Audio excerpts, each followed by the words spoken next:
Akaiky ny atleta amin'ny fanoanana azy amin'ny fifaninanana taony no asan'ny ministra ny tanora sy ny fanatanjahantena afa-tsy any amin'ny Birao. Io no teny nataony Tinoka Roberto omaly Rivabe raha nandeha nitsidika sy nitafa tamin'ireo atleta sy mpitatana malagasy tany amin'ny village des Jeux africains ao amin'ny Université internationale de Rabat. Nanambara moa ny tena ny fasehatra ambony fa tsy tahaka ny tany amin'ny lalaon'ny nosy no hatrehana ka mila ny fiezahan'ny tsirairay. Noho ny fahafantarana ny ady miandro solon-tena malagasy amin'ity lalao afrikanina 2024 atao aty Rabat Maroka ity moa no nanatsarana ny fanomanana natany an-tanindrazana na taty Maroka. Teo aloha ho iatran'ny ministra dia natao anjorom-bala ny fanatanjahantena malagasy.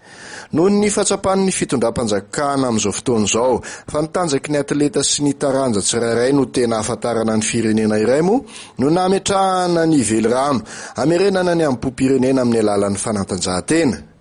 Tsy mora ho iatran'ny tena ny miatrika fifaninanana avo lenta tahaka izao satria ankoatra ny halaviran-dalana dia atleta manana avo teknika ambony no mifaninana. Izany indrindra no ampirisihan'ny ministra ireo atleta sy mpitatana tsy asa aloha amin'ny fanenjehana ataon'ireo tsy tia sy mpanenjika fa hifantoka amin'ny fifaninanana atao. Nambarany ihany koa fa tena ilaina ny fananana fotodrafitrasa manara-penitra raha ny fahitana ny aty Maroka. Izany indrindra ho izy no nanapahan'ny fitondram-panjakana malagasy hevitra hananganana ny Académie nationale des sports ato ato. Tamin'ity fotoana ity ihany koa no nienon'ny ministra Tinoka Roberto ny etaetan'ny atleta isan-taranja hanatsarana ny fanatanjahantena malagasy ahafahana milahatra amin'ireo firenena hafa. Namaly ny fangatahana izy ireo ny ministra tamin'izany ary nanolotra sondanom-boankazo famporisihana ho azy ireo.